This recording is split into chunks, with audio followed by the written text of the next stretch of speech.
Boa noite a todas, bem-vindas a mais um encontro do Elas por Elas. Estou muito feliz hoje porque a gente tem participantes da minha terra, do Mato Grosso do Sul, novamente, então eu me sinto mais em casa ainda, mais representada também. Então hoje é uma noite muito especial para mim. Então, antes de mais nada, queria falar um pouquinho do nosso projeto para quem está participando pela primeira vez. Então, esse projeto, ele nasceu no meu coração da Cris, para começar a dar mais visibilidade para autoras mulheres, né, no âmbito da literatura. Então, eu sou a professora Jordana, a minha amiga e parceira de trabalho, a Cris. Então, a gente que tem conduzido esses encontros e organizamos esse projeto de extensão da Universidade Estadual do Paraná, que é onde a gente atua. E, a priori, a gente pensou em algo que não fosse puramente acadêmico, porque a gente já trata muito disso em sala de aula. Então, a gente gostaria de criar espaços aqui nos nossos encontros que sejam ainda mais acessíveis e que as pessoas possam vir aqui para conhecer essas autoras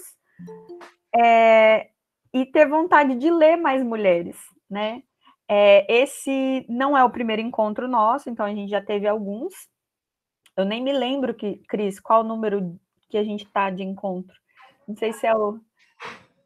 Enfim. Acho que é o quinto, talvez? Sexto? Não Quinto ou sei. sexto, eu acho. A gente tem um calendário também dos encontros, que vão acontecer até dezembro, né? E aí a gente espera renovar o projeto para o ano que vem também. E se as atividades voltarem ao normal, né? Voltarem ao presencial no ano que vem, depois da vacina, que a gente está esperando chegar, a gente espera fazer encontros híbridos, né? Que ainda as pessoas de longe consigam participar à distância, mas que as pessoas que estão próximas a nós consigam se abraçar e se encontrar, né? Esse é o objetivo.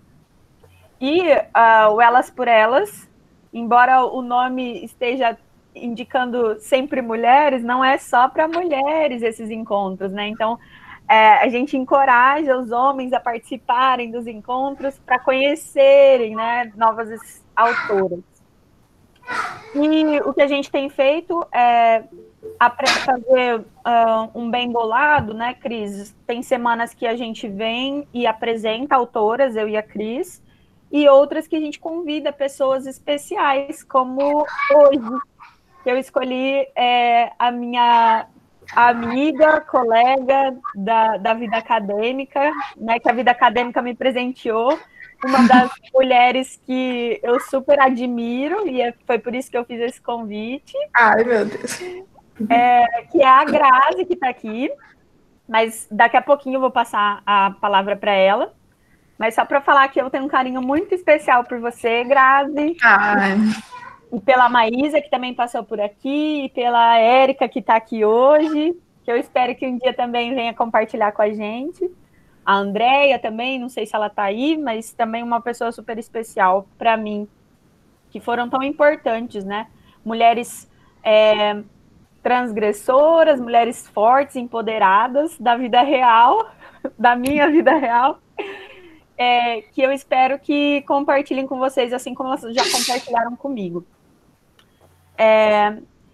Eu preparei hoje um formato que a gente já tem proposto, que a gente começa com algumas curiosidades e depois, no final, a gente faz algumas sugestões, né, de coisas que eu e a Cris a gente tem visto e acha que é uma boa ideia de vocês assistirem. Então, a gente fala sobre literatura, mas no final a gente faz sugestão também de arte cinematográfica, né? Ou documentários que falem sobre o tema das mulheres, enfim. Então, vou compartilhar com vocês a tela para falar um pouquinho da curiosidade de hoje, que eu encontrei e resolvi compartilhar com vocês. Eu não sei como que vocês estão antenados com algumas questões aí da pandemia, mas hoje eu descobri, eu não sabia disso, né? Então, por isso que eu trouxe também, para ver se vocês já sabiam disso. Mas um coletivo de mulheres ajudou a derrubar um curador do Prêmio Jabuti em 2020. Então, você sabia disso? Sabia dessa informação? Então, o que aconteceu? O Pedro Almeida, ele renunciou ao cargo no dia 27 de maio, após manifestos condenarem as declarações sobre o Covid-19. Então, foi lá em maio. Então, no dia 23 de maio, o que ele fez? Ele foi na página do Facebook e fez críticas ao isolamento social por ferrar com a economia, entre aspas, e questionou a letalidade da pandemia com base em informações erradas, informações falsas. E aí, esse coletivo, que quando deu a entrevista para a Folha, para uma parte da Folha de São Paulo, pediu até para ser chamado no feminino, né? A coletiva, Virgínia, que reúne mais de 200 mulheres profissionais do mercado editorial brasileiro. E foi esse grupo, foi um dos grupos, né, que pressionou para a destituição do cargo do Pedro Almeida. E aí a coletiva Virgínia publicou no Publish News, um site de notícias sobre o setor, uma carta aberta à Câmara Brasileira do Livro, CBL, que organiza o Prêmio Jabuti, para que reconsiderasse a resposta da entidade às declarações do curador.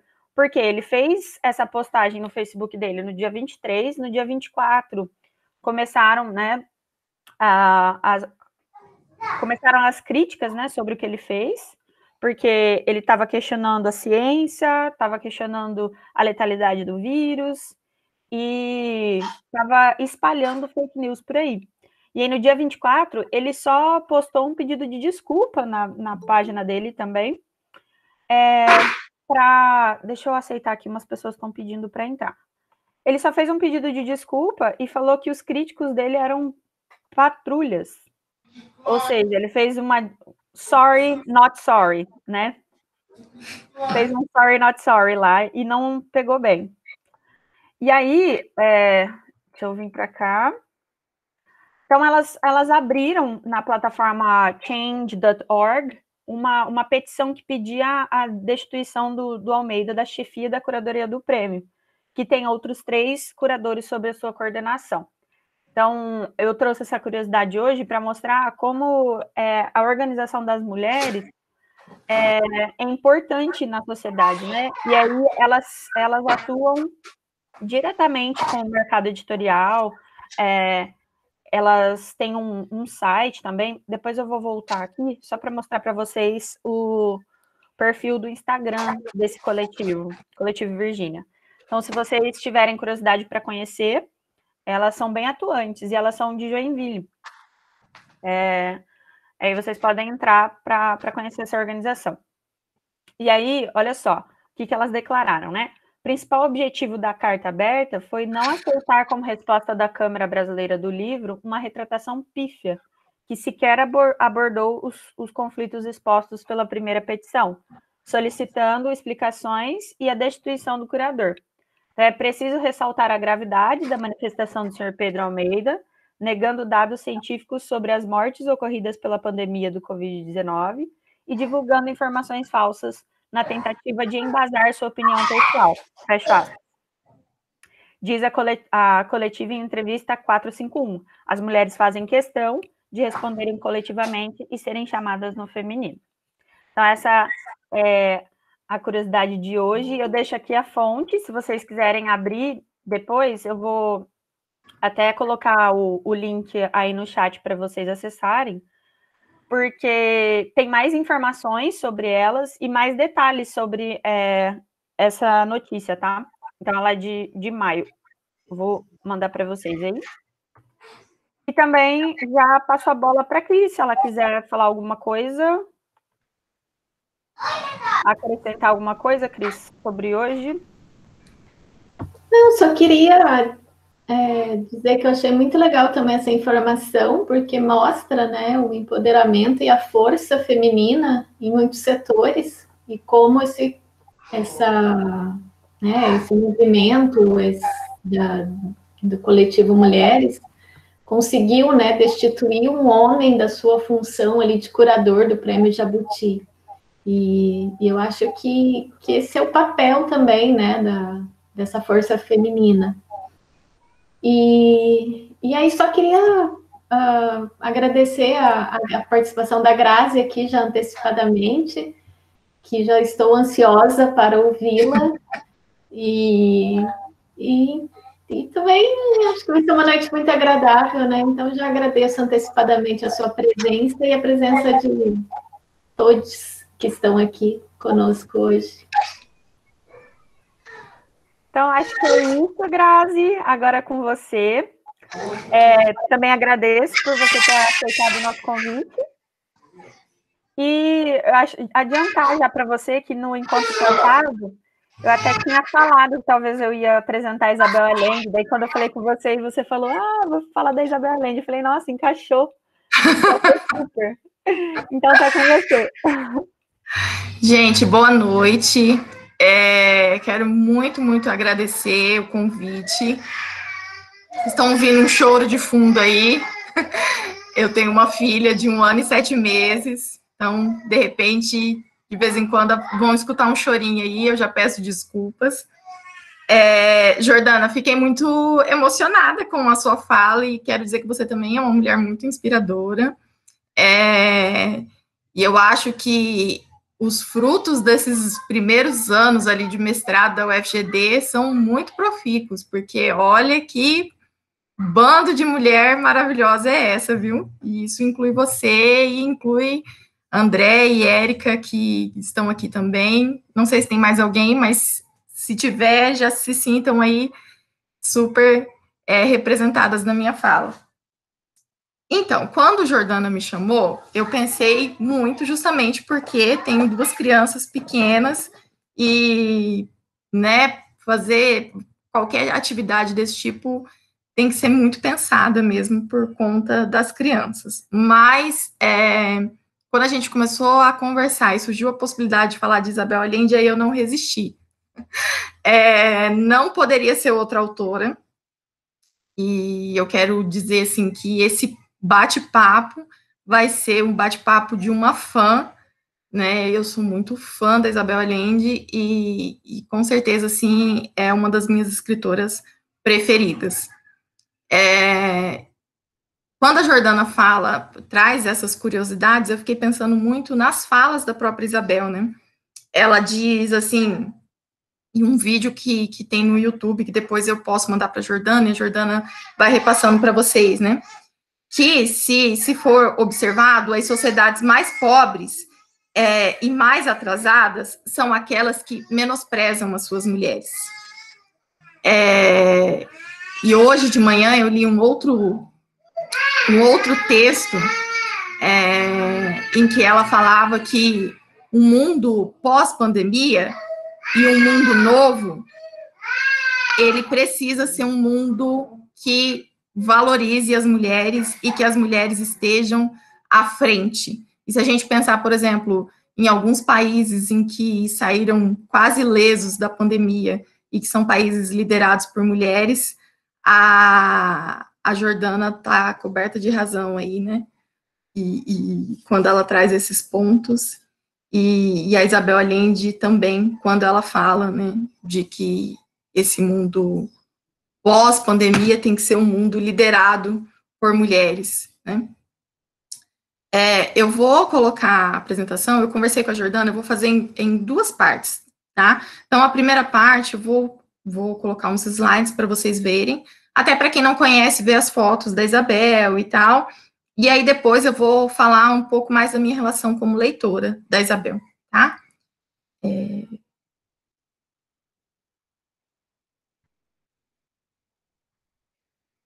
Vamos ver se eu lembro o tutorial, que a Jordana me deu um tutorial hoje para colocar os slides, porque eu não sabia.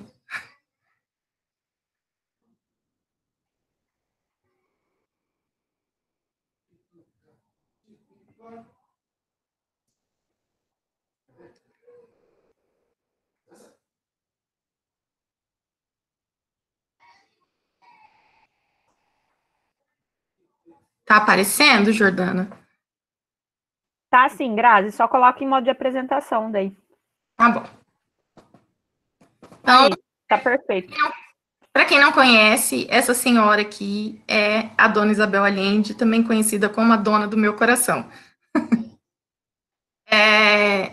Eu quero conversar com vocês como leitora da Isabel Allende.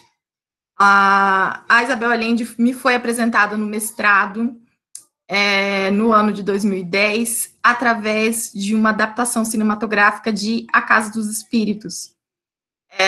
Eu lembro que eu fiquei bem nervosa quando a professora, também a Leoné, a segunda vez que a gente vai falar dela nesse encontro, foi numa aula dela, quando ela anunciou pra gente que nós íamos assistir um filme chamado A Casa dos Espíritos. Eu tenho muito medo de filmes de terror, pelo título eu achei que fosse um filme de terror, e fiquei em pânico, mas não tinha como fugir da aula, então eu fui assistir. E eu fiquei completamente, assim, embasbacada, já com aquela narrativa cinematográfica que me foi apresentada ali.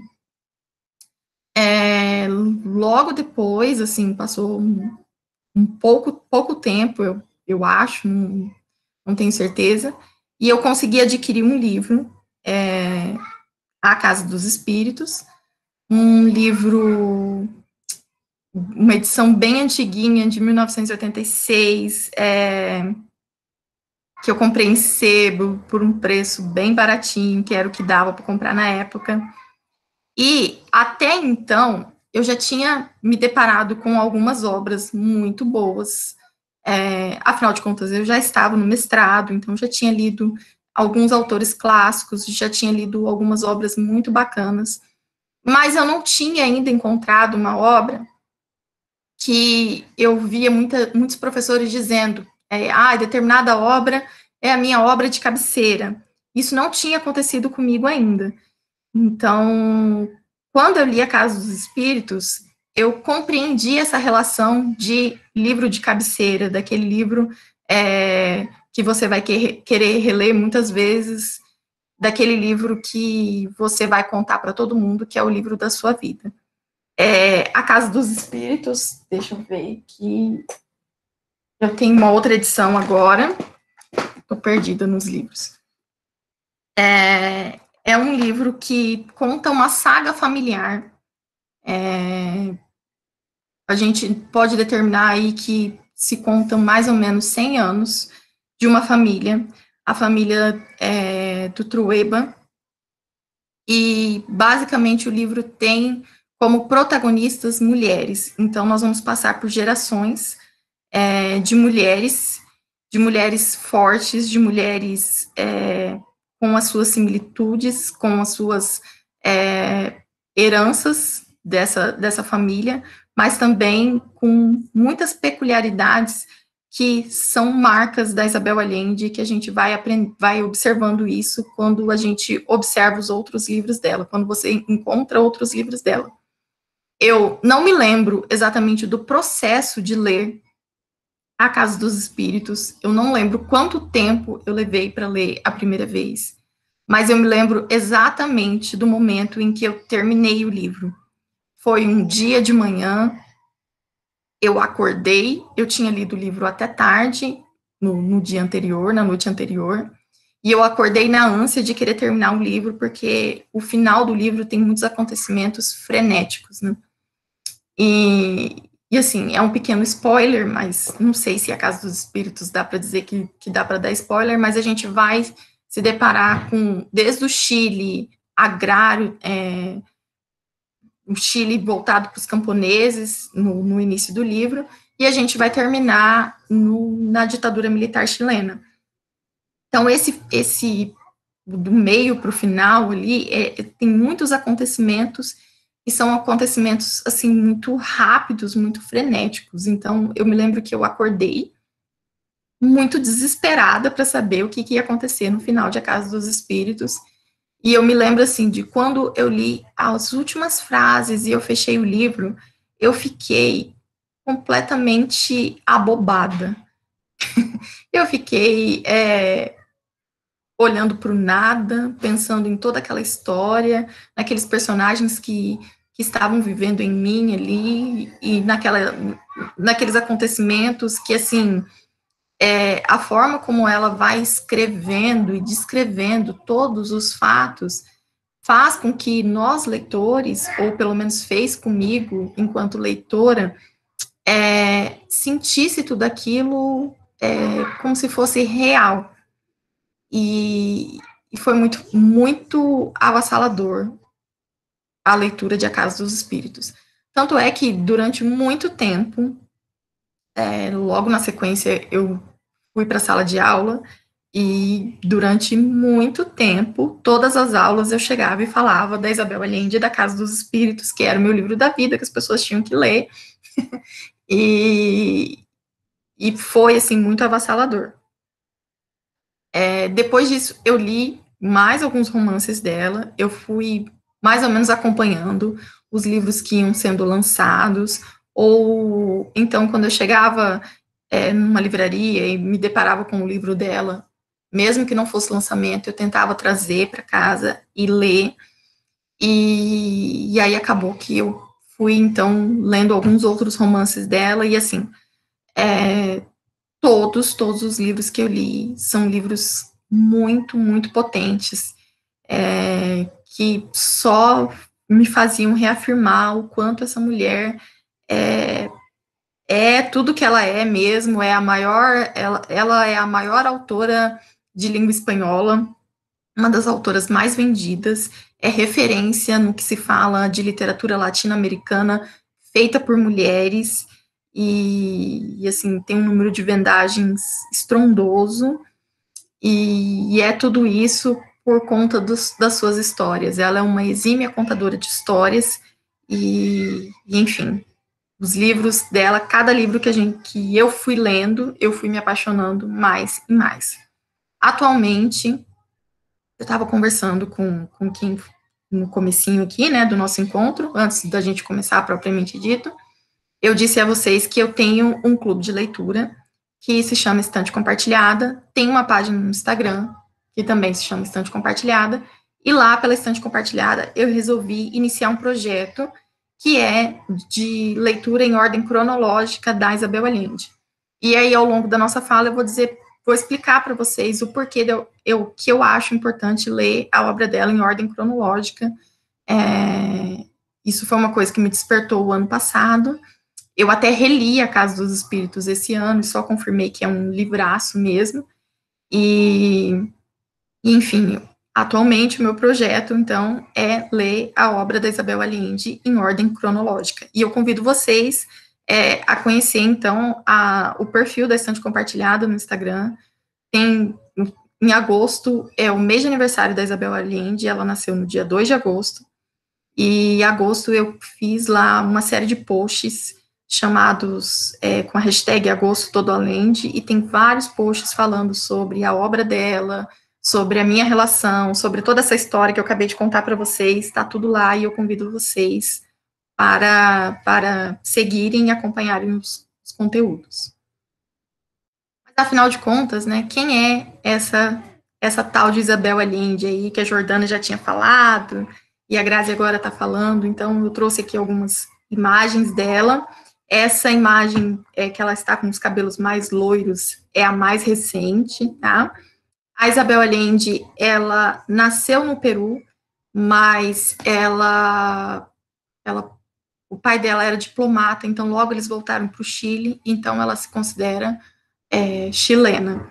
Ela tem várias passagens por diferentes países, então ela se considera uma cidadã do mundo, e ao mesmo tempo sempre em condição de imigrante, né? Ela tem um site, eu também convido vocês a darem uma olhada no site. Tem muita coisa bacana, tem toda a biografia dela, muitas informações que valem a pena dar uma olhada, tá? Tem até uma fotobiografia, né, que são a história dela contada por meio de fotos, e é muito bacana também para olhar. Lá, quando a gente vai entrar na biografia dela, antes tem esse textinho que eu resolvi compartilhar com vocês. Então, são palavras dela mesma. Ela sobre ela, né? Abro aspas. É muito estranho escrever a biografia de alguém porque é apenas uma lista de datas, eventos e realizações. Na verdade, as coisas mais importantes da minha vida aconteceram nas câmaras secretas do meu coração e não têm lugar numa biografia. Minhas realizações mais significativas não são meus livros, mas o amor que compartilho com algumas pessoas, especialmente minha família, e as maneiras como tenho tentado ajudar outras pessoas. Quando eu era jovem, muitas vezes me sentia desesperada, tanta dor no mundo e tão pouco que podia fazer para aliviá-la. Mas agora olho para a minha vida e me sinto satisfeita, porque poucos dias se passaram sem que eu, pelo menos, tentasse fazer a diferença. Essa, então, é a abertura lá da página do site dela, tá? Então, a Isabel Allende é uma das autoras mais lidas do mundo, em língua espanhola, especialmente. Ela vendeu mais de 74 milhões de livros e conquistou uma aclamação mundial a partir da publicação do seu primeiro romance, que é O Acaso dos Espíritos. Desde então, ela é autora de mais de 23 livros vendidos e aclamados pelas críticas. As obras de Isabel Allende foram traduzidas para mais de 42 línguas. Além de seu trabalho como escritora, Allende dedica grande parte do seu tempo à causa dos direitos humanos. Em 1996, após a morte de sua filha Paula, ela criou uma fundação de caridade dedicada à proteção e empoderamento de mulheres e meninas. A fundação concedeu subsídios a mais de 100 organizações sem fins lucrativos do mundo. O seu vídeo no TED sobre levar uma vida apaixonada tem mais de 8 milhões de visualizações. E esses vídeos dela, do TED, são sensacionais. Vale muito, muito, muito a pena dar uma olhada na forma como ela vai contando sobre a vida dela, entrelaçando sobre as paixões, os amores, e como tudo isso vai reverberar na sua obra. Ela recebeu 15 doutorados honores, incluindo um de Harvard. Foi introduzida no Hall da Fama da Califórnia, recebeu o prêmio Penn Center Lifetime e o Ensfield Wolf Lifetime Premium. Em 2014, o presidente Barack Obama concedeu a Allende a Medalha Presidencial da Liberdade, a maior honra civil do país. Em 2018, recebeu a medalha por contribuição distinta a cartas americanas da National Book Foundation. Atualmente, ela mora na Califórnia e prepara um livro sobre feminismo que, na matéria que eu vi hoje, vai ser lançado em novembro. Tá? Mas eu acho que esse lançamento em novembro é só nos Estados Unidos e em alguns países espanhóis, de língua espanhola. No Brasil, deve demorar um pouquinho mais para chegar, né? Essas informações, então, foram também extraídas do site da Isabel. Entre essas informações, eu descobri muito recentemente, por conta desse projeto da Estante Compartilhada, o que mais me chamou a atenção foi a fundação que eu até então desconhecia. A fundação Isabel Allende nasceu primeiro por um desejo da sua filha, Paula. A Paula trabalhava como voluntária em comunidades marginalizadas da Venezuela. Então, para a gente se situar, Isabel Allende nasceu no Peru, foi muito nova para o Chile, muito nova mesmo, e se considerava, então, uma cidadã chilena, porque toda a família estava lá, ela só nasceu no Peru porque o pai era diplomata.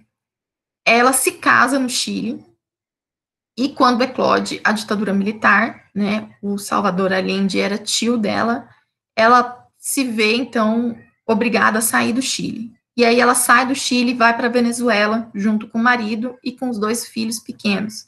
E lá ela fica durante muito tempo, ela se separa e ela só sai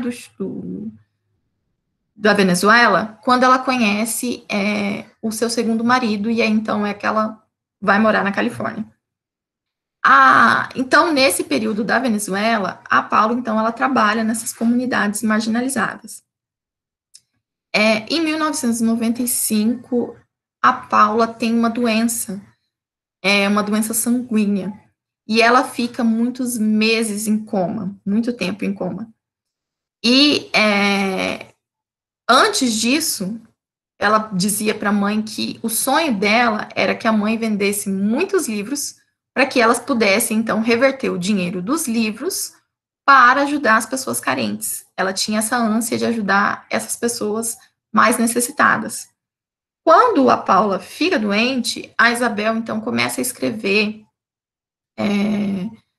a história delas duas para que ela não se esqueça. Então, ela tem, enquanto ela passa os seus dias no hospital, cuidando da filha em coma, ela segue escrevendo.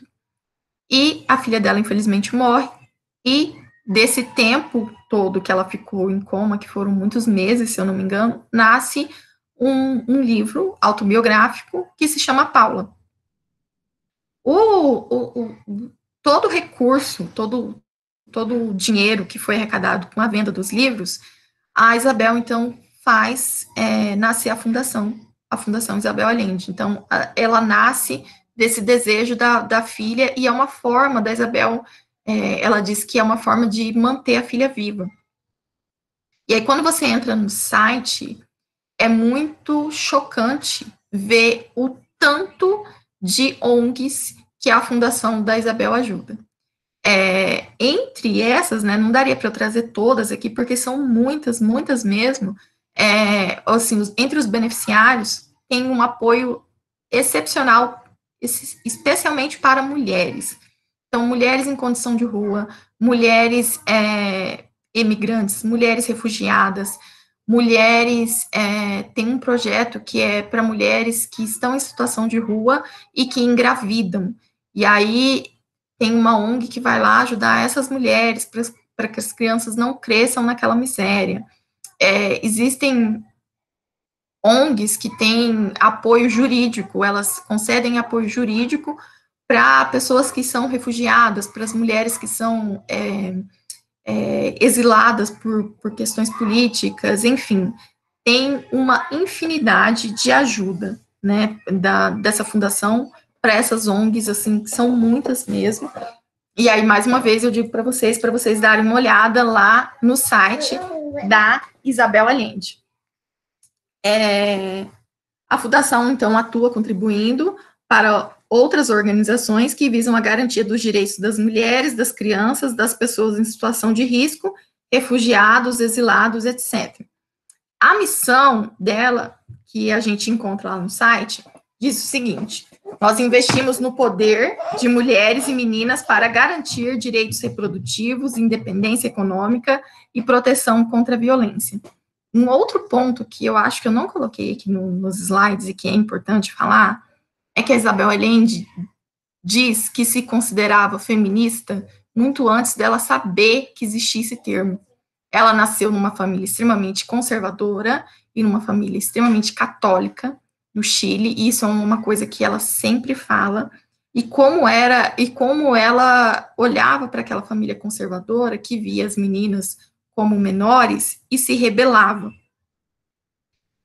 Ela participa da primeira revista feminina do Chile, feminista, aliás, do Chile, e ela conta que o avô dela ficava muito chocado e irritado pelo fato de uma pessoa da família dele, conservadora ali, estar ali falando sobre aborto, falando sobre direitos de mulheres, ele achava isso inconcebível. Então, essa ânsia de ajudar mulheres, de falar sobre mulheres, de pensar em mulheres, é uma coisa que acompanha ela a vida inteira e que vai se refletir muito nos seus livros. Basicamente, os livros da Isabel Allende têm protagonistas mulheres fortíssimas que passam por situações assim que a gente não consegue nem imaginar e que ela diz que são situações baseadas em fatos reais, que as personagens dela são todas personagens que existem e que basta a gente olhar com mais atenção. Por que eu estou aqui hoje? Por que eu quis falar da Isabel Allende, né? Quando a Jordana falou, você pode falar sobre uma autora, foi a primeira que eu pensei. E por que é que eu acho que vocês que estão aqui assistindo deveriam ler a Isabel Allende? Num desses vídeos dela do TED, ela fala sobre essa questão dos personagens dela serem pessoas reais, de serem pessoas que ela olha, que ela encontra por aí, e que depois ela só vai trazer para os seus textos. Inclusive, a experiência da fundação e o olhar atento para essas mulheres de diferentes partes do mundo, com diferentes problemas, é também uma fonte de inspiração para ela, né? Então, ela vai dizer assim, eu preciso de não conformistas, dissidentes, aventureiros, forasteiros e rebeldes que questionem, subvertam as regras e assumam riscos. Pessoas boazinhas com bom senso não são personagens interessantes. Por que, então, que eu tenho falado para ler Isabel Allende? O primeiro ponto é justamente esse, dela tratar de personagens reais, de mulheres que estão aí e que às vezes a gente não dá o devido valor, né? Deixa eu só pegar aqui. E aí, quando a gente olha para a obra dela e percebe essas mulheres fortes, a gente percebe que essas mulheres realmente poderiam fazer parte ali da nossa família e que às vezes a gente não deu muita atenção. Por exemplo, quando a gente vai ler A Casa dos Espíritos, a primeira mulher da geração, né, das mulheres da Casa dos Espíritos, ela luta pelo direito ao voto, ao direito ao voto feminino. E daí, quando a gente vai observando as outras mulheres, todas elas têm as suas lutas, têm as suas formas de pensar em um mundo melhor, num mundo mais igualitário, e assim, é uma infinidade de mulheres muito fortes. Eu destaquei algumas, além de todas as mulheres da Casa dos Espíritos, especialmente a Clara e a Alba, que é uma das últimas mulheres que aparecem, é uma mulher que vai desafiar o vô, que é conservador, é uma mulher que vai desafiar todo o sistema patriarcal, é uma mulher que vai desafiar a ditadura militar. Eu também destaquei Eva Luna, que é do terceiro livro da Isabel Allende, e a Eva Luna tem uma cena fantástica, que ela é uma criança, ela trabalha como doméstica, e ela está na casa da patroa, e enquanto ela limpa, ela observa um quadro, e ela fica perdida olhando para aquela tela. E daí, um dia, a patroa fala que ela não tem o direito, e ela bate na patroa porque ela quer ter o direito de olhar aquela tela, sabe? Destaquei também a Zarité, que é uma personagem fantástica, da Ilha Sobre o Mar. É um livro que a Isabel vai falar sobre o Haiti e sobre a Revolução dos Negros do Haiti. A Zarité é uma escrava e, assim, tem cenas, assim, de chorar, sabe? E uma das mais recentes que eu gosto muito se chama A Alma, do Amante Japonês. O Amante Japonês é, assim, pau a pau com a Casa dos Espíritos para mim. Desculpem os termos aí, mas a gente está conversando, né? Bate-papo. E, assim, é fantástico a trajetória dessa mulher que mora nos Estados Unidos, que se envolve desde criança com um japonês que está na época da Segunda Guerra, e esse japonês também tem todo um problema ali, né, porque está no território dos Estados Unidos, enfim. Um outro ponto que é muito bacana de ler a Isabel Allende e de conhecer a obra dela é que é um estudo sobre a América Latina. Então, quando você lê Casa dos Espíritos, você vai se deparar com todo o realismo mágico que a gente encontra em 100 Anos de Solidão. Você vai se deparar com toda a história do Chile, que se confunde com a história de todos os países da América Latina, afinal, todos esses países passaram e passam por esse tempo circular, que é uma hora a ascensão de partidos de esquerda, e dali a pouco tem a derrubada com o conservadorismo.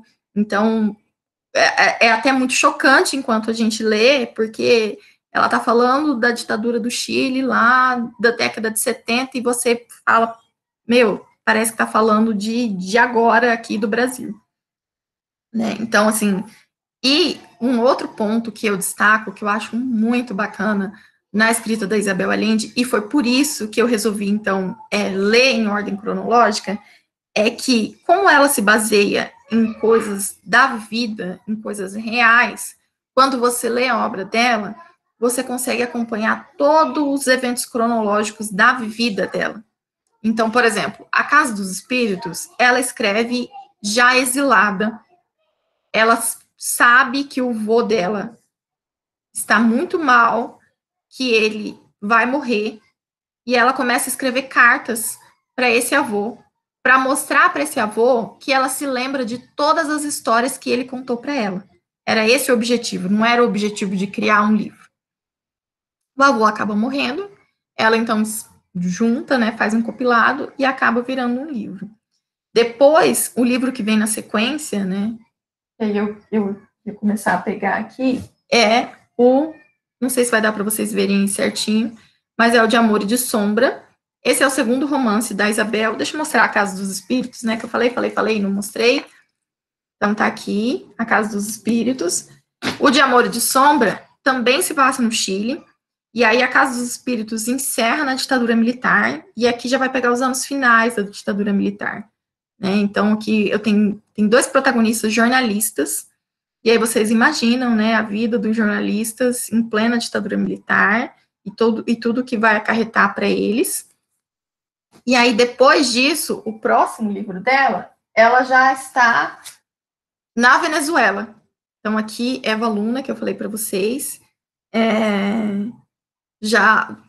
toda a descrição do lugar, das paisagens, a própria construção da protagonista, tudo é inspirado na Venezuela, que na época era uma das poucas democracias ainda, né, existentes que tinha ali na América Latina, era a Venezuela. E aí, conforme a gente vai acompanhando, vai acompanhando a ordem de publicação, vai observando essas nuances da vida dela. Então, ela escreve mais contos de Eva Luna, e aí depois ela vai para os Estados Unidos, porque ela encontra um novo amor, ela vai morar na Califórnia, e aí o que ela faz? Ela escreve um livro sobre a Califórnia, sobre o desbravamento da Califórnia. Depois disso, eu acho que já vem Paula, que é o livro que ela vai, né, falar sobre a filha, e aí, depois de Paula, que a filha dela já faleceu, ela conta que ela viveu o maior inverno da vida dela. E esse inverno, né, é a dor pior, né, eu imagino, que ela deve ter sentido, e ela fala isso, e ela demora muito tempo para voltar a escrever. Quando ela volta a escrever, ela escreve Afrodite, que é um livro dificílimo de achar, super esgotado, mas é um livro que ela escreve depois de uma viagem que ela faz ao Brasil, junto com o Jorge Amado. Ela vai conhecer os temperos afrodisíacos, e aí ela faz um livro todo sensual, misturando, então, a literatura com a culinária e com temperos afrodisíacos e com coisas mais sensuais, enfim, e essa libertação dela com Afrodite. E daí em diante, vem livros que vão falar, ela escreve alguns livros autobiográficos, né? Então, tem Paula, tem Meu País Inventado, tem A Soma dos Dias, acho que são esses. Depois, ela já entra numa fase de netos, então ela escreve uma trilogia infanto-juvenil, né, pensando nesses netos e contando a história para os netos. E aí depois ela volta para romances mais históricos, como o Inês de Minha Alma, o próprio A Ilha Sob o Mar, né, que tem essa pegada mais histórica. Enfim, agora a gente tem alguns romances mais contemporâneos dela, como O Amante Japonês, Muito Além do Inverno, e a próxima publicação dela é um livro de não ficção sobre feminismo, sobre a luta das mulheres e sobre toda essa experiência que ela tem. Enfim, eu acho que é isso. Eu já convidei vocês, falei para vocês sobre esse projeto que eu tenho de ler a obra dela em ordem cronológica. Eu estou bem atrasada com o projeto, mas assim, tá lá, eu convido vocês para darem uma olhada. E eu acho que o importante da Isabel é dizer que ela é muito, ela transborda as emoções dela para a literatura. Ela fala que ela precisa de um coração apaixonado para agir, porque é a paixão que move, né? É a paixão que move tudo. E aí ela diz: o coração é o que nos motiva e o que determina os nossos destinos. Foi essa paixão que motivou ela a escrever e foi essa paixão que eu encontrei ao lê-la, e é essa paixão que me move a continuar falando e tentando contagiar outras pessoas para que leiam ela também. É isso. Grazi, que lindo, obrigada. Foi muito bom ouvir você falar sobre Isabel Allende, mas eu também sou meio suspeita, né? Porque eu sou cria da mesma pessoa que te apresentou, então eu conheço Isabel Allende também, sou muito apaixonada. Acho que a primeira obra, na verdade, que eu li foi A Ilha Sob o Mar. Uhum. E tá aqui. Que é magnífico, acho que todo mundo devia ler esse livro. E agradecer mais uma vez, e a gente vai abrir agora para o bate-papo do lado de cá. Agora a gente quer fazer algumas perguntas ou fazer comentários. Então a gente começa agora assim, a gente abre para o pessoal falar um pouquinho, ou para fazer um comentário sobre hoje, ou falar sobre a experiência que tem com Isabel Allende, ou se não conhecia, então tá aberto. E daí a gente começa com a Cris, se a Cris quiser falar alguma coisa, eu tenho certeza que ela sempre quer. Olha só, eu já até prendi o cabelo, já comecei a ficar nervosa. Capaz.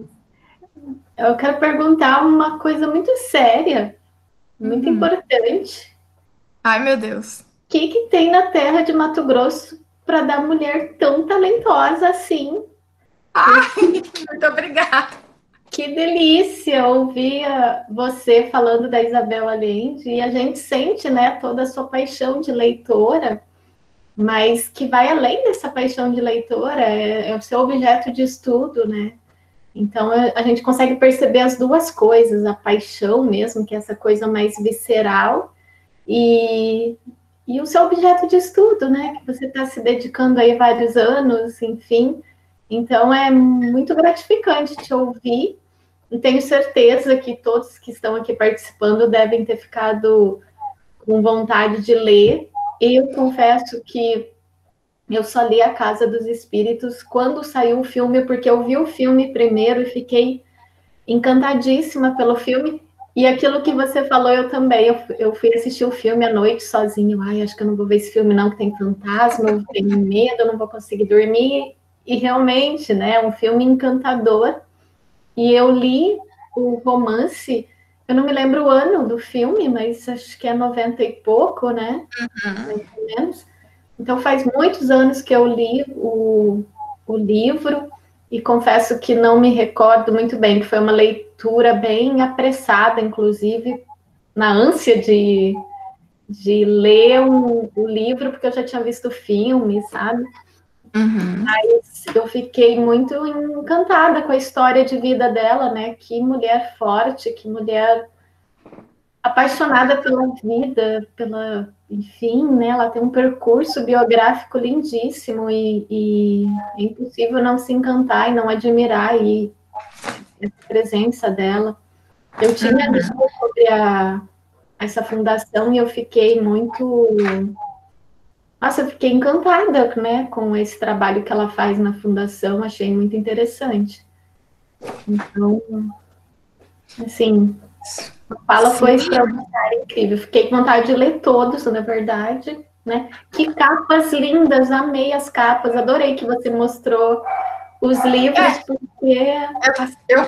Eu pensei, falei, nossa, vou mostrar todos. Aí fiquei com medo do tempo não dar, falei, não, então vamos... Mas... muito obrigada, Cris, pela sua fala. Nossa, Fico muito feliz e muito emocionada e eu espero realmente que você leia outras coisas dela, porque é realmente muito fantástico. Eu acho que alguém aqui pediu para ler algum trecho, né? Isso, aham, eu ia Eu falar disso peguei agora. um trecho da Eva Luna. Eva Luna é um dos meus preferidos também, sabe? Aí eu vou ler um pedacinho para vocês. Eva Luna, ela nasce de um pai indígena e uma mãe europeia. Não, não é mãe europeia. Eu não lembro agora direito, mas o pai é indígena e o nome Eva Luna é justamente por conta dessa miscigenação entre o europeu e a América Latina, né? Então, Eva por conta da questão cristã e Luna por conta da questão indígena. E o pai morre e ela vive com a mãe, mora num quartinho dos fundos da casa. A mãe é empregada, ela também é empregada. E aí, ela, bem no comecinho que eu vou ler para vocês, ela vai falar, então, sobre essa relação da mãe dela. Ela deve ter uns 10 anos, mais ou menos, aqui, a Eva Luna. Abro aspas. Minha mãe era uma pessoa silenciosa, capaz de dissimular-se entre os móveis, de perder-se no desenho do tapete, de não fazer o menor ruído, como se não existisse. Contudo, na intimidade do quarto que dividíamos, ela se transformava. Começava a falar do passado ou narrar suas histórias, e então o aposento se enchia de luz. Desapareciam as paredes, dando lugar a incríveis paisagens, palácios abarrotados de objetos nunca vistos, países longínquos, inventados por ela ou tirados da biblioteca do patrão. Colocava a meus pés todos os tesouros do Oriente, a lua e, mais ainda, reduzia-me ao tamanho de uma formiga para eu sentir o universo a partir da minha pequenez. Punha-me asas para vê-lo a partir do firmamento. Dava-me uma cauda de peixe para conhecer o fundo do mar. Quando ela contava, o mundo povoava-se de personagens, algumas chegando a ser tão familiares que ainda hoje, tantos anos depois, posso descrever suas roupas e o tom de suas vozes. Ela conservou intactas suas lembranças de infância na missão dos frades, retinha as histórias ouvidas de passagem e aprendidas em suas leituras, elaborava as substâncias dos próprios sonhos e, com tais materiais, fabricou um mundo para mim. As palavras são grátis, costumava dizer, e apropriava-se delas, eram todas suas. Semeou em minha cabeça a ideia de que a realidade não é apenas como percebida na superfície, possuindo também uma dimensão mágica, e tendo-se vontade, é legítimo exagerá-la e dar-lhe cor, para que a passagem por essa vida não se torne tão tediosa.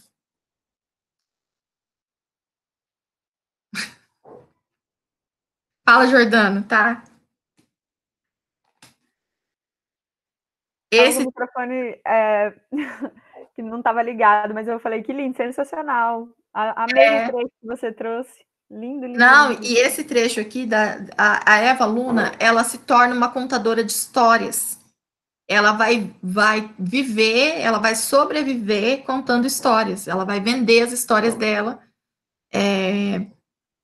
para ela conseguir sobreviver. E o mais legal e o mais curioso disso é que ela conta várias histórias, ela vai... Eva Luna é o nome do livro. Ela vai passar, enfim, por várias coisas, e aí depois a Isabel lança um outro livro que se chama Contos de Eva Luna, que são as histórias da Eva Luna, né, que ela traz para cá. Eu acho que é o único livro de contos, se eu não me engano, dela. E aí, assim, eu li esse ano, depois de muitos anos de Eva Luna, mas quem quiser se arriscar, eu recomendo que leia um seguidinho do outro, porque tem muitos contos aqui que são de personagens de Eva Luna. Então, assim, alguns eu me lembrei, nossa, é verdade, esse personagem tem aqui. Inclusive, a Eva Luna começa a história dedicando ao seu par romântico, que é daqui do romance principal. Enfim, eu acho que é legal ler os dois um em seguida do outro. Grazi, essa personagem que é alfabetizada bem tardiamente, né? Ela aprende a ler, escrever. Não sei se é essa desse livro. Eu acho que é. Eu acho que é. E aí a gente às vezes entende, né, o porquê da contação de histórias, como que a oralidade muitas vezes substitui o ato da escrita, o ato de ler. E aí ela inventa suas próprias histórias para, não sei se é para suprir, talvez não seja essa palavra, mas no sentido de preencher uma lacuna que talvez a literatura lida ou escrita, né, falte a ela, enfim. O que eu gosto muito em Eva Luna é que ela é uma personagem que nasce numa extrema miséria, ela não tem muitas possibilidades, mas ela tem uma fome, uma ânsia de arte. Então, é ela que bate na patroa para poder ver o quadro, ela quer ver o quadro. Ela espera, ansiosa, para que a mãe, que é uma pessoa que quase não existe na casa, para que chegue o final do dia e elas possam, então, ir para o quartinho delas e a mãe contar histórias para ela, né? E é isso depois que ela vai se tornar a forma dela de sobrevivência. Depois ela vai ainda ter contato com outros tipos de artes, então, assim, um pequeno spoiler, ela vai ter contato com o árabe e vai aprender dança do ventre.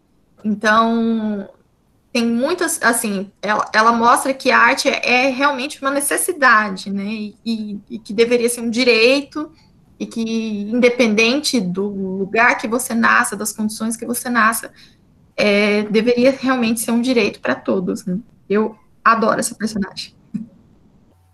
Legal. Mais alguém, gente? Quer conversar aqui com a Grazi? Algum comentário? Alguma pergunta? Oi, boa noite. Boa noite a todas, né? A todos, que eu não falei. Tudo bem? Eu vou dizer que eu sou do Mato Grosso agora, viu? Do Sul, pessoal, Mato Grosso do Sul, só para corrigir. Então tá bom.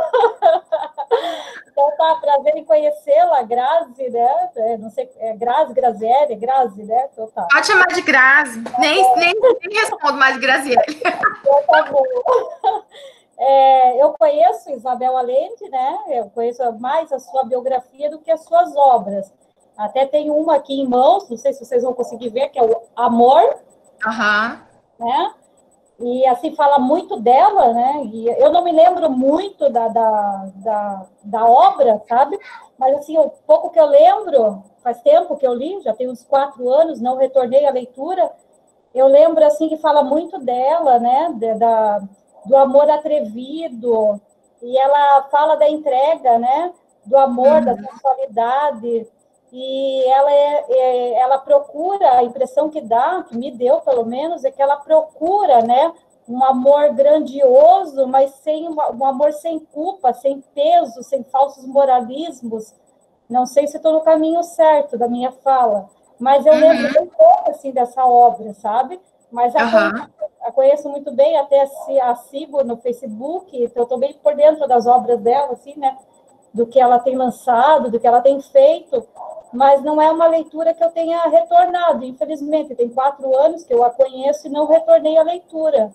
Mas, assim, foi um prazer escutar você falando, a tua jeito gostoso de falar, né? Você falou numa calma, assim, né? Nos passou uma calmaria tão gostosa. Né? Então, assim, parabéns, viu? Parabéns mesmo. Gostei muito de relembrar, né? Cartas à Paula, né? Que ela escreve também, a sua filha. Então, assim, como eu falei, conheço todas as obras, mas muito superficialmente, né? Mais a biografia do que as obras. Mas foi um prazer, viu? Eu que agradeço. Eu acho que tem autores que acontece isso mesmo. Por exemplo, comigo é o Saramago. O Saramago, eu tenho uma paixão pela biografia do Saramago, mas eu quase não li obras dele, né? Então, eu acho que tem autores que você acaba se apaixonando pelo autor, e acaba não lendo muito. Esse livro que você falou, ele realmente é muito bacana.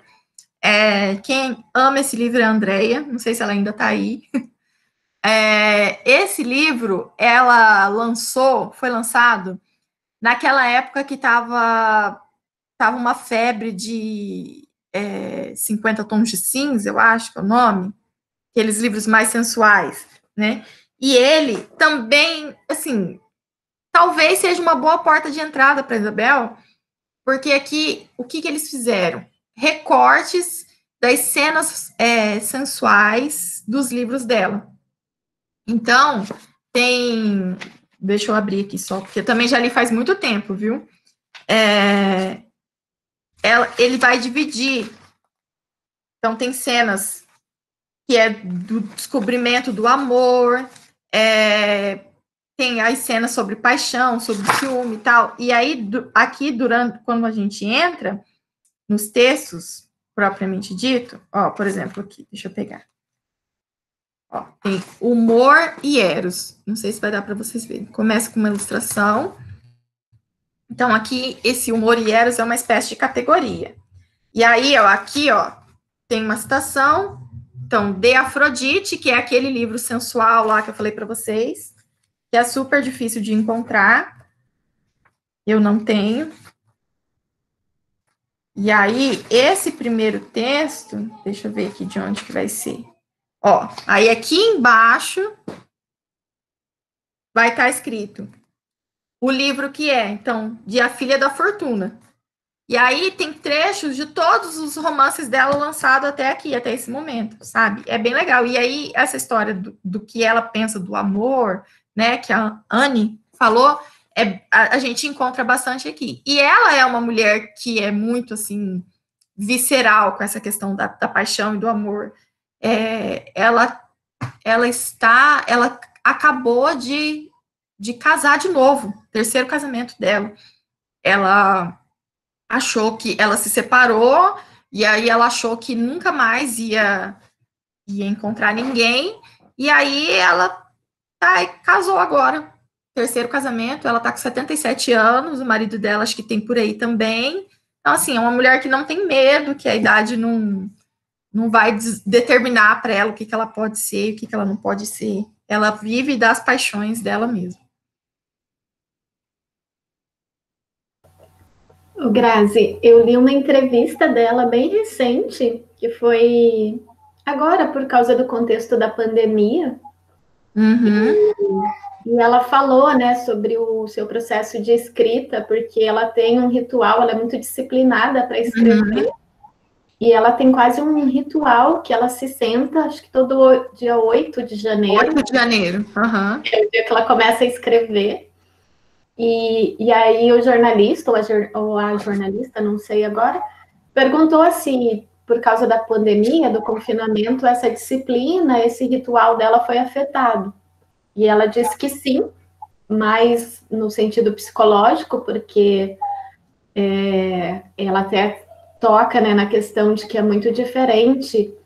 Sim, a pandemia atingiu todas as pessoas, mas enquanto alguns passam a pandemia na sua casa confortavelmente, outros estão passando fome, ou estão sendo até, né, ela fala até do índice de mulheres que são violentadas por causa do confinamento, que a agressão é maior, enfim.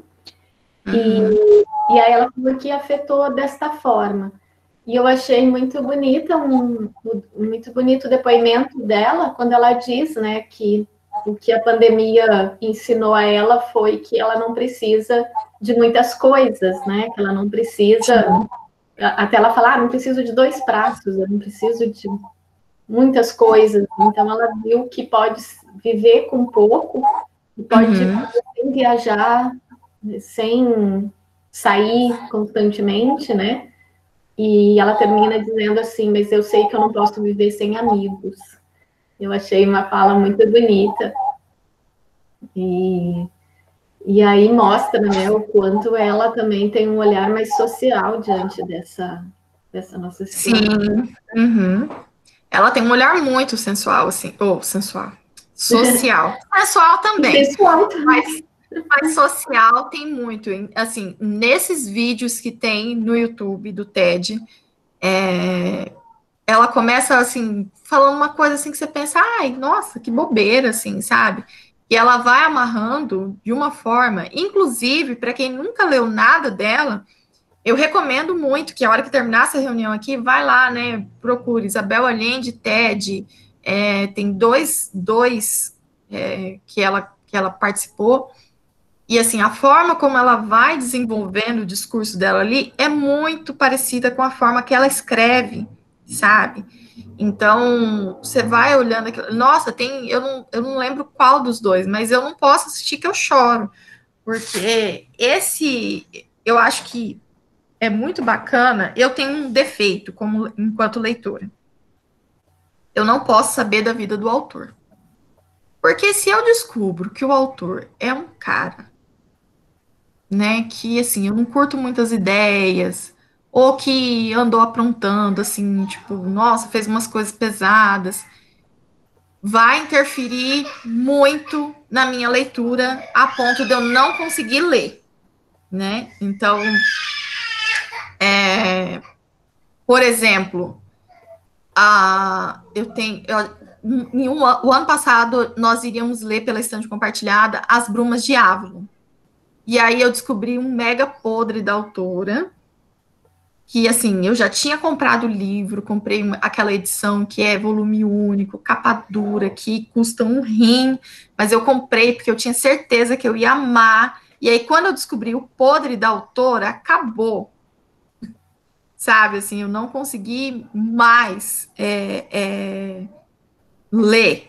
Então, eu prefiro não saber a vida do autor. E quando acontece, como a Isabel, que é uma autora já que eu gostava muito das obras, e aí quando você vai lendo entrevista, igual essa entrevista que você falou, eu li Orcedo também, você lê uma entrevista, você vê um vídeo, você vai descobrindo fatos da vida dela, e você vai vendo o quanto é uma pessoa humana, o quanto é uma pessoa que tem um olhar voltado para o social, que não é só ali na obra, porque a obra dela já faz isso, mas você vê que transcende as páginas e que ela vai vivendo realmente aquilo que ela prega, né? Então, por exemplo, ela fala muito sobre ser feminista, o que é ser feminista, que tem que ser feminista. E aí, quando você vai para as obras dela, as protagonistas são mulheres fortíssimas.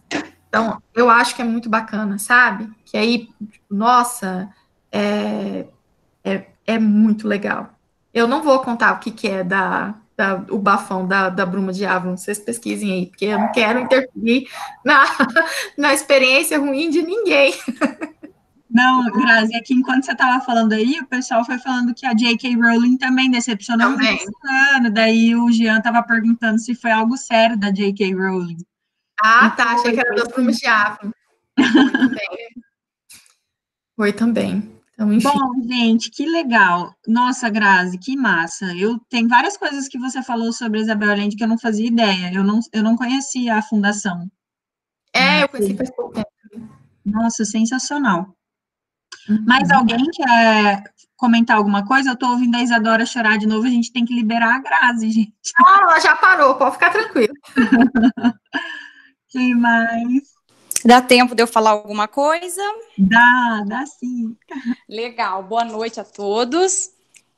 Eu gostaria de fazer um comentário para a professora Graziele, ela foi a minha professora na universidade, e ela fez eu me apaixonar pela Isabel Allende, assim como ela comentou referente o nome do livro, que eu até comentei com ela outro dia pelo Instagram, que pelo nome do livro eu senti um pouquinho de receio em ler, mas é um dos livros apaixonantes, e eu gostaria de dizer que você está no caminho correto, professora Graziele. Eu tenho um respeito muito grande, uma admiração incrível. Eu tenho acompanhado vocês pelo Instagram também. Eu gostaria de falar que teve uma promoção na Magalu e eu já adquiri. Consegue ver? Os meus livros. Então, eu já iniciei com a Eva Luna, estou conhecendo a mãe dela. Então, eu só queria fazer esse comentário, dizer que você está no caminho correto, tem, assim, plantado umas sementinhas nos nossos corações, e é claro que eu não leio com tanta frequência, porque às vezes a gente fica dando atenção mais aos materiais que a gente precisa trabalhar em sala de aula, mas tá ali, e assim que tiver um tempinho eu vou lendo, vou lembrando de você, e esses comentários enriquecem mais ainda a nossa leitura, tá? Gostei muito da apresentação, dos comentários, e fez maior diferença. Muito obrigada. Muito obrigada, Micaele. Nossa, obrigada mesmo. Meu Deus. Já valeu. Melhor feedback, né, Grazi? Não, melhor feedback. Não tem melhor. Que legal. Ó, estão pedindo o código da promoção aí, Micaele. Ô, Micaele, você também está convidada a participar dos próximos encontros aqui delas por elas, viu? Muito obrigada, eu vou fazer o possível, depois eu vou encontrar o link. Tá bom. Eu aprendi a usar o mesmo link sempre, gente. Agora vai ser sempre esse link. Que legal. Grazi, obrigada por ter encaminhado também pelo WhatsApp. Imagina. Aprendi hoje, então já fica aí o recado, tá? Sobre a promoção, foi a Semana Verde e Amarela, já subiu de novo. Gente, fiquem de olho na Amazon. O site da Amazon vira e mexe, esses livros aparecem em promoção. Já coloquem lá na lista de desejos de vocês lá, e assim que surgir, a oportunidade, vocês já conseguem adquirir. Micaele, muito obrigada. Eu estou emocionada com a sua fala. A Micaele, a gente tem uma coisa muito bacana em comum. Além de eu ter sido professora dela, nós engravidamos muito perto. E daí, quando eu entrei na maternidade para ganhar o meu filho, que se chama Heitor, ela estava com o dela nos braços, que ela tinha acabado de ganhar, e que também se chama Heitor. Eles têm, acho que 2 ou 3 dias de diferença, não sei, muito pouco tempo. E, enfim, é um prazer revê-la, e muito obrigada. Estou bem emocionada com a fala dela. Com a sua fala, Micaele. Não sei se você ainda está aí, mas estou muito feliz. Eu estou sim, mas eu também estou emocionada. Um super beijo, Grazi. Que legal. Quem mais? Será que o Luiz quer falar alguma coisa? Estou percebendo ali. Pode falar, gente. Conversa, bate-papo de leitores.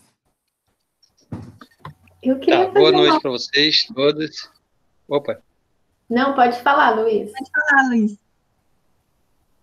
Não, eu só queria, pura curiosidade. Esse livro, não conheço livros dos Spin, mas como eu conheço o filme, tá? Uhum. Será que vocês que o livro é lá da década conta a história lá da década de 70, 80, né? Uhum. Mas parece um livro atual, entendeu? Vocês concordam com isso ou estou me precipitando na minha opinião? Porque eu passei um pouco, né, vivi um pouquinho, né, do militarismo e tal, e acompanhei, lógico, né, através de notícias, o Pinochet, aquela revolução que houve lá, né, e esse livro, pelo que foi lido agora há pouco, e muito bem lido, né, diga-se de passagem, me remeteu, né, àquela época, mas tem muita coisa, no meu ponto de vista, que nós vemos hoje em dia, né? Então, eu só queria saber se realmente vocês concordam com isso, né? Sim, Luiz, sua leitura procede completamente. É um livro muito atual, e eu acho que isso que faz A Casa dos Espíritos ser um clássico da literatura, né? Ele é atemporal. O que é uma reflexão que eu até tive essa semana, eu comentei com vocês que a gente leu um livro de Bangladesh, e que também vai se passar aí nessa década 70, acho que 70, 60, por aí. E aí, a sensação que eu fico é que a história sempre se repete, parece que a gente não caminha para frente, né? Parece que a história vai se repetindo o tempo todo. E então, assim, A Casa dos Espíritos, esse livro que eu li, que é de Bangladesh, entre outros, é a mesma coisa, né? Então, existe uma ânsia da população para um novo, para uma nova forma de se governar, para uma forma de se governar que seja voltada para a população, que seja voltada realmente para os anseios da população, para as necessidades da população.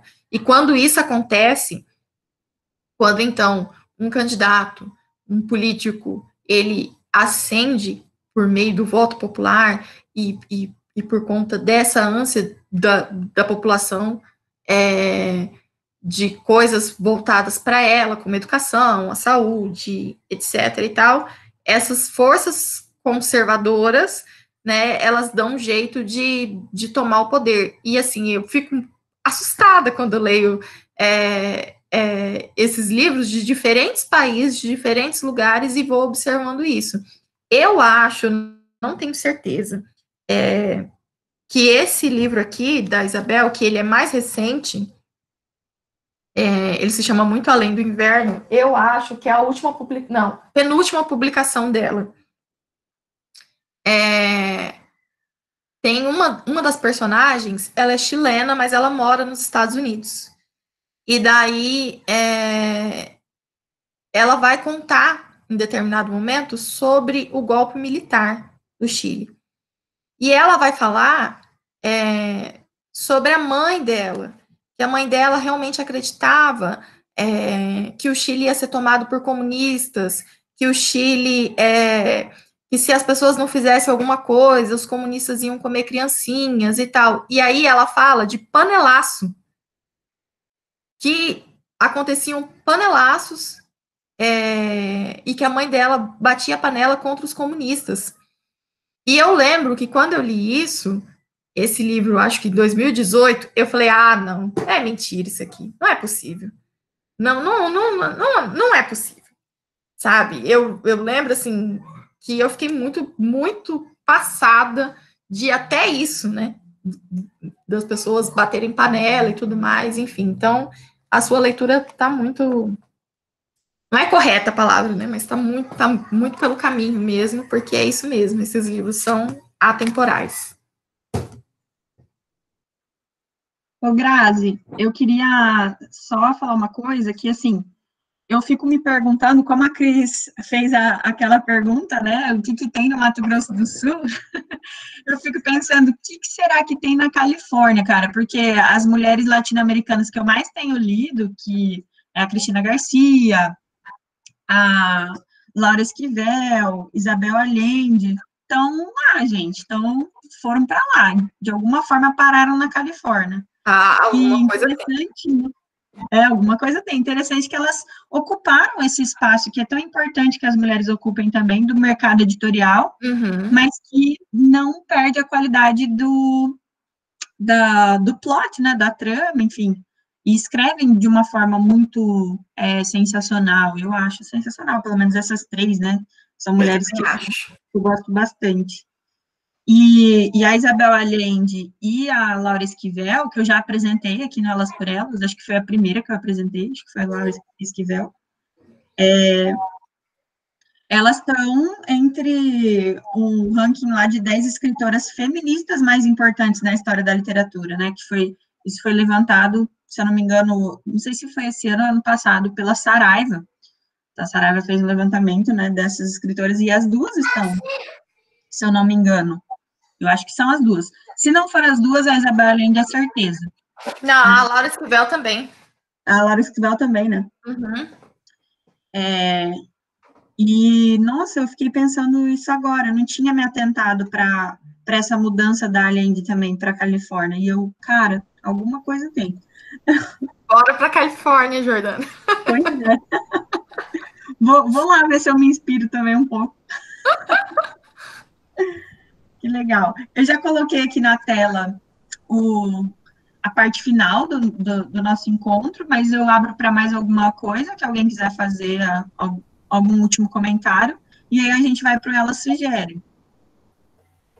Eu só queria perguntar uma pergunta bem besta, desculpa, Grazi, que tem a ver com isso que a Jordana falou, né, desse mercado editorial e dela e outras escritoras latinas morarem nos Estados Unidos. E eu desconheço totalmente, então é uma pergunta bem direta, assim, bem objetiva, se ela escreve em espanhol ou se ela escreve na língua inglesa. Olha, eu descobri isso hoje, hein? Se esse encontro fosse ontem, eu ia falar para você, não sei. Ela escreve em espanhol. Inclusive, o que eu li hoje, ela falando que ela continua escrevendo em espanhol, porque é a língua do coração. E para ela escrever em inglês, ela teria que, né, usar dicionários e tudo mais. Então, quem quiser ler Isabel Allende no original, espanhol. Legal. Que legal. Eu até perguntei porque a Jordana nos apresentou escritoras latinas que escrevem né, a partir da sua língua e não da língua dos Estados Unidos, onde estão morando, né? Então, eu fiquei curiosa e que bom saber que ela escreve a língua do coração, porque fala muito melhor, né? Legal. Então, vamos lá, vamos para Ela Sugere. Quem começa hoje é a Cris. A minha indicação hoje é de um documentário chamado A Maçã de Eva, que é uma produção de 2017, uma produção não é de autoria feminina, é do José Manuel Colom, e é um documentário que eu assisti semana passada, e eu confesso que foi um documentário muito difícil de assistir, pensei várias vezes de parar de ver, achei que não ia dar conta de ver até o final, porque ele toca num problema muito triste, numa violência muito grande, né, feita com crianças, com adolescentes. O documentário aponta, né, a questão da mutilação genital feminina, que é realizada, infelizmente, ainda na Gâmbia e no Quênia, principalmente. O documentário mostra esses dois países, né? E que, embora desde 2015 a ONU tem feito uma mobilização, né, muito intensa através de ONGs, de ativistas, enfim, para proibir isso, e muitos números de mutilação, né, até caíram, assim, consideravelmente, mas ainda muitas meninas são alvos dessa violência. E o documentário mostra, então, depoimentos de meninas que conseguiram fugir dessa brutalidade. Algumas, elas são mutiladas muito novinhas, com 3, 4 anos, então elas nem sequer têm a chance, né, de saber o que está acontecendo com elas não conseguem sequer fugir. E é muito triste ver, né, que, por exemplo, tem um depoimento o documentário mostra também depoimento de mulheres que foram mutiladas na infância. E uma delas conta que ela foi mutilada com 4 ou 5 anos e que ela lembra que no dia houve toda uma preparação ritualística, como se fosse uma festa, né? Uma festa muito importante. E a mãe lhe deu um banho, assim, toda carinhosa, a vestiu com o melhor vestido e fez ela ir comprar a lâmina que iria mutilá-la. E a avó e a mãe que seguraram ela para porque lá tem tem essas mulheres, né, como tem as parteiras, tem essas mulheres que vão de tribo, em comunidade para mutilar essas meninas. Mas tem algumas que são mutiladas mais tarde, aos 7, 8 anos, e embora, né, a comunidade, as tribos dizem que aquilo é um ritual de purificação, é um ritual também em que as meninas devem se submeter a isso, a família também deve se submeter a isso, porque senão elas não se casam, né? E quando elas são mutiladas mais velhas, elas têm a chance de fugir. E muitas meninas com 7, 8 anos, então, atravessam o deserto fugindo. Acho que a imagem ali apresenta um pouco essa corrida, né? E elas fogem pelo deserto sozinhas, desesperadas à procura de ajuda. E muitas delas conseguem receber ajudas e vivem em orfanatos, em instituições, ONGs, que ajudam essas meninas que fogem. E o depoimento mostra, então, algumas mulheres que vivem em outros países, que foram mutiladas na infância, e elas contam, né, da brutalidade disso. Há depoimentos médicos, assim, terríveis, difíceis de escutar, mas acho que é importante também a gente saber, né, que isso acontece, infelizmente. E aí eles contam, né, do perigo que envolve tudo isso. Muitas delas ficam inférteis, com incontinência urinária, e o trauma, né, de tudo isso, enfim. E tem depoimentos muito chocantes aqui, eu acho que eu nem vou conseguir muito exemplificar, mas eu acho que vale a pena vocês verem, embora seja de uma violência indescritível que acontece com essas mulheres ainda. É um documentário que é muito sensível, né? Então tem depoimentos muito lindos. Cris, ele está disponível em algum streaming? Ai, Jordana, eu acho que tem no Netflix. Ah, tem na Netflix. Tá, ou no Prime Video, agora me deu um... Eu acho que é Netflix, foi num desses dois, assim, porque são os dois que eu vejo. Mas, sabe, é um documentário muito, muito... Nossa, eu tô impactada só com a sua narrativa. Imagina na hora de assistir. Nossa, assim, tem um depoimento que eu nunca esqueço, né, dessa menina que foi mutilada, criança, e que a própria mãe e a avó seguraram, né?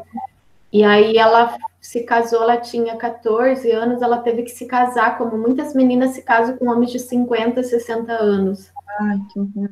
Na noite do casamento, ela diz, né, que sofreu a segunda mutilação, porque como essa mutilação genital feminina, ela promove até um estreitamento da vagina, né, enfim, há toda o órgão sexual feminino é totalmente mutilado. E na noite de núpcias, estava todo mundo também se divertindo, a família, dançando alegremente, e ela foi para o quarto e disse que tinha uma mulher lá dentro do quarto. E aí ela sofreu uma segunda mutilação, porque como o marido não conseguiu a penetração, a mulher foi lá e cortou novamente. Porque, assim, e ela diz isso em lágrimas, chorando, e ela diz, na primeira vez também estava uma festa, e na segunda vez também estava todo mundo alegre, se divertindo, e eu, uma dor indescritível, sofrendo. Então, assim, um documentário, nossa, me chocou, assim, eu fiquei muito emocionada de ver, e é difícil até falar, né, e saber que isso acontece, infelizmente, mas eu acho que o ponto positivo é mostrar que existe muita luta contra, né, isso tudo, então... O documentário também mostra isso, né? Bom, a minha sugestão, na verdade, hoje eu tinha até falado para a Cris que talvez eu não ia sugerir nada, né? Mas aí, às vezes eu não lembro de algumas coisas para sugerir, mas aí eu entrei no Prime Video para ver o que tinha de interessante lá para poder sugerir, né? E já falar que tem na plataforma. E aí eu vi que esse filme tá disponível lá no Prime Video da Amazon.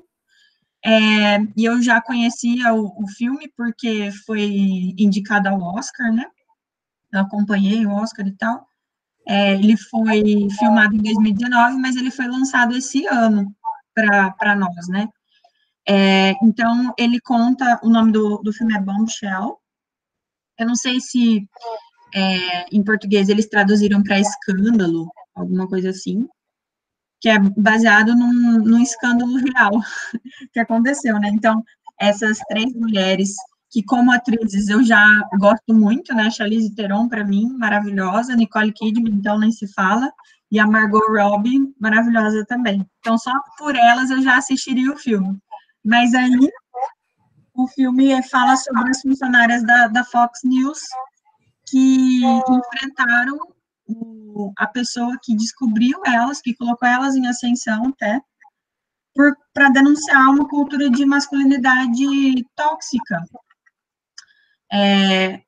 E aí elas se levantam contra esse homem, que é o Roger Ailes, acho que é assim que fala o nome dele, e conseguem derrubar ele. E elas se arriscam muito, né, nisso. Mas elas decidiram não deixar mais passar batido essa masculinidade tóxica. E eu gosto muito do tema porque diariamente eu preciso decidir se eu vou deixar passar batido ou se eu vou enfrentar essa masculinidade tóxica que existe em todos os lugares que a gente habita na sociedade. E há algum tempo eu já tenho me posicionado assim, né? Se eu tenho a oportunidade de militar porque aquilo está me incomodando, eu não me calo mais, eu sempre falo, né? Mesmo que essa pessoa seja da minha família, mesmo que essa pessoa seja um chefe, ou, não, enfim. Então, eu acho que é um filme muito bacana para a gente assistir também. Então, essa é a minha sugestão da noite. E é isso, meninas, meninos, meninas. Então, eu acho que é isso, gente. Podemos encaminhar para o final. Já agradeço novamente ao aceite do convite, Grazi. Então, se você não sabia, eu repito, você é uma mulher maravilhosa, incrível, que me inspira desde sempre que eu te conheço. E achei muito bacana você participar aqui conosco. E para as pessoas conhecerem mais mulheres do Mato Grosso do Sul, talentosas. Eu quero muito agradecer mais uma vez, Jordana. E assim, é muito engraçado, porque a Isabel fala, né, que as coisas vão acontecendo conforme as nossas escolhas, as nossas paixões e tudo mais. E aí, vocês falando aí das indicações, eu pensando em tudo que a gente conversou nesse tempo curto, mas que, meu Deus, né, quantas coisas a gente falou, e pensando em toda a minha trajetória. Então, eu sou professora, mas eu já estou um tempinho fora da sala de aula, né? Eu tenho uma bebê de 1 ano e 7, então já tem uns 2 anos e meio que eu estou fora da sala de aula, e muitas vezes eu me questiono, assim, sabe, se, eu vou voltar, não vou voltar e tal. Então, uma fala como a da Micaele, e todo esse carinho que, assim, você, a Cris, né, me receberam, é muito importante, sabe? Eu já tinha recebido convites, outros convites eu não tinha aceitado, porque eu estava morrendo de medo da minha filha chorar, e assim, nossa, e não consegui dar conta, e não consegui responder, sabe? E ansiosa também, porque, né, como eu já disse, faz um tempinho que estou fora da sala de aula, então, tudo isso pesa, mas assim, eu quero dizer que eu estou muito, muito feliz com o convite, Jordana, de você ter se lembrado de mim, das suas palavras, assim, sabe, muito feliz mesmo, isso faz muita diferença, e dizer que eu saio, assim, leve dessa conversa, e espero que tenha contagiado com o meu amor pela Isabel, que vocês aí saiam aí lendo Isabel. Estou lá na estante compartilhada, no perfil do Instagram, então... Vamos seguir a Grazi, gente. Sigam lá, por favor, e vamos conversando lá sobre Isabel, sobre outros livros, sobre práticas de leitura, Cris, para você ler mais, enfim, tá lá. Muito obrigada. Viu? Então, um beijão, gente. Só vou comentar aqui algumas coisas do comentário. Calita, não sabia dessa informação dos advogados do Brasil para exercer a profissão lá na Califórnia. Não sei se a Calita está aqui ainda, mas, caramba, não sabia. Eu vou até dar uma olhada nisso. Então, eu também quero ver se eles me aceitam lá na Califórnia. Tá difícil ser brasileiro. Gente. E, bom, acho que é isso, né? Um beijão, gente. Até o próximo encontro. E, Grazi, fica o convite para você participar com a gente nos próximos, tá? Obrigada, Grazi. Vou querer participar, sim. Tchau, gente. Agora que não aceita a senhora lá na Califórnia. Ai, Luiz, na verdade, Pra quê mesmo? Eu estou torcendo para abrir concurso da Unespar. Eu também. Podia abrir antes de abrir uma vaga para mim na Califórnia. Que o litoral é muito melhor que a Califórnia. A Califórnia também é muito melhor. Legal. Gente, foi lindo. Eu também amei hoje. Foi muito legal. Mas aqui a senhora não tem essa turma toda aí, ó. Verdade, Luiz. Então. Boa noite, gente. Obrigada. Então, beleza. Boa noite. Tchau, tchau. Até a próxima. Até. Tchau. Até.